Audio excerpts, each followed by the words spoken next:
Ideal premier league రెండవ రోజు matches ఎవరైతే విన్ అయ్యారో తెలుసుకోవాలంటే వీడియో ఎండ్ వరకు చూసేయండి. Hi cuties, it is the second day of ideal premier league in our college. ఇవాళ ఫస్ట్ గేమ్ క్రికెట్ అనమాట. సో ప్లేయర్స్ అందరూ రెడీ అవుతున్నారు ఆడడానికి.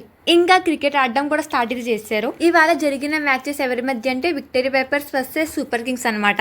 విక్టరీ వైపర్స్ అయితే సూపర్ కింగ్స్ మీద 12 runsతో విన్ అయ్యారు. ఇంకా రెండవ match brutal blasters versus Vikings అనమాట. సెకండ్ మ్యాచ్లో విన్నర్ వైకింగ్స్ అనమాట. 40 runs లీడ్లో అయితే విన్ అయ్యారు. ఇంకా క్రికెట్కి కేవలం 4 టీమ్స్ అయ్యాయి. ఇంకా చాలా అంటే చాలా టీమ్స్ అయితే ఉన్నాయి. ఇంకా ఐపీఎల్లో జరిగే క్రికెట్ గురించి మీకు అప్డేట్స్ వస్తూనే ఉంటాయి. ఇంకా నెక్స్ట్ గేమ్ ఏంటంటే వాలీబాల్ అనమాట. ఇవాళ వాలీబాల్ అయితే 3 మ్యాచెస్ అయితే జరిగాయి. First match between volleyballs versus elite smashers అనమాట. దీంట్లో అయితే ఇలైట్ స్మాషర్స్ అయితే విన్ అయ్యారు. Second match between volley devils versus ace avengers. దీంట్లో అయితే ఏస్ అవెంజర్స్ అయితే విన్ అయ్యారు. Third match between eagle assault versus black panthers. దీంట్లో అయితే బ్లాక్ ప్యాంథర్స్ అయితే విన్ అయ్యారు. కేవలం క్రికెట్ వాలీబాల్ మాత్రమే కాదు, ఖోఖో త్రోబాల్ కూడా ఉన్నాయి. ఇంకా మీకు దాని మీద కూడా వీడియోస్ వస్తూనే ఉంటాయి. So yeah that's it. Thanks for watching. By by.